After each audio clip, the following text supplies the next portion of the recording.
భీష్మ పితామహ పెద్దవాడు కాబట్టి లెగిసి, ధృతరాష్ట్ర ఇక మించిపోయింది ఏమీ లేదు, కాబట్టి నువ్వు ఇప్పటికైనా నీ మనసు మార్చుకొని వాళ్ళకి ఇవ్వాల్సిన రాజ్యం వాళ్ళకిచ్చేయి అని చెప్పాడు.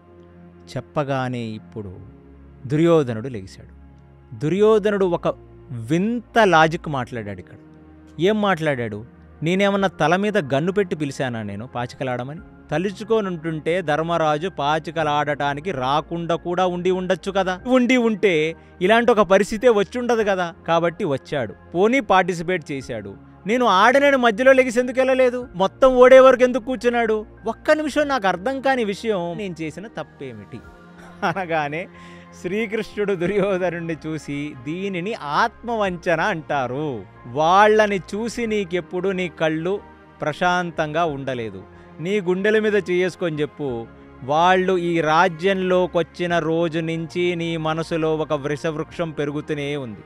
అలాంటి ఒక కక్షపూరితమైన రాజకీయం మానుకో దుర్యోధన, అది నీ ఒక్కడికి కాదు సమస్త లోకానికి మంచిది అని చెప్పగానే పక్కన నుంచి కృష్ణుడు లాంటి పెద్ద మనిషి మాట్లాడుతున్నాడని నారదుడు లెగిసి, చరిత్రలో ఒకసారి పొగరుతో గరుత్మంతుడు ప్రవర్తించినప్పుడు శ్రీమన్నారాయణుడు తన మోచేతితో నొక్కి ఆయన యొక్క గర్వభంగం చేసి దాని తర్వాత గరుత్మంతుడిని వాహనంగా చేసుకున్నాడు. అంటే గర్వం తప్పు కాదు, కానీ అది తెలుసుకొని మెలగాలి. సమయం మార్చాలి ప్రతి మనిషిని. నీకు గర్వం ఉంది, కానీ ఇప్పుడు దాన్ని తగ్గించుకుంటే నీకు మంచిది.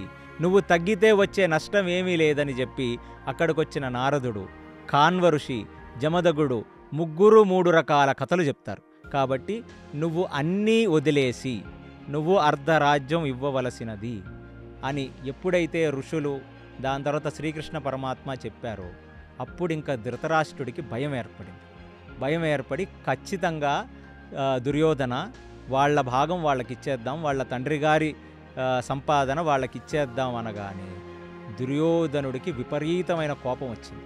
వాడు కోపంతో ఆక్రోషంతో ధృతరాష్ట్రుడిని చూస్తుంటే నా కొడుకు నా మాట ఎలాగో వినడని చెప్పి గాంధారిని పిలుచుకురమ్మన్నాడు ఆ సభలోకి.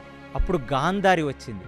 వచ్చి, నాయనా ఎందుకు నాయనా, ఆశ ఉండొచ్చు కానీ ఇది పేరాశ, నీకు దక్కేది నీకు దక్కుతుంది. 2 అన్నదమ్ముల పిల్లలు కలిసి హ్యాపీగా ఉందురు కానీ నీ యొక్క లేనిపోని శూరత్వాన్ని నువ్వు ప్రదర్శించి ఈ గంభీరంతో ఈ సోకాల్డ్ గర్వంతో నువ్వు నాశనమైపోతావురా. తల్లిగా నేను అర్జిస్తున్నాను, దయచేసి ఒప్పుకోమని తన్న కళ్ళి అడిగింది. కోపంతో అక్కడ నుంచి వాకౌట్ చేసేస్తాడు దుర్యోధనుడు.